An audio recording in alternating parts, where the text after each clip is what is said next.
speriamo che sia la prima estate della storia della Repubblica da che c'è il monopattino, con più attenzione, più prudenza, più senso civico, perché al di là della norma, di quello che avete fatto voi, dell'obbligo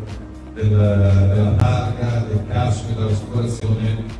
c'è ancora troppa gente che va contromano, che va sul marciapiede, che li abbandona ovunque, che mette a rischio le carrozzine, gli anziani, quindi noi arriviamo dove la legge permette. Qui il resto rimane al buon senso, però la giornata di oggi per la sicurezza stradale e per il bene sia di chi usa il monopattino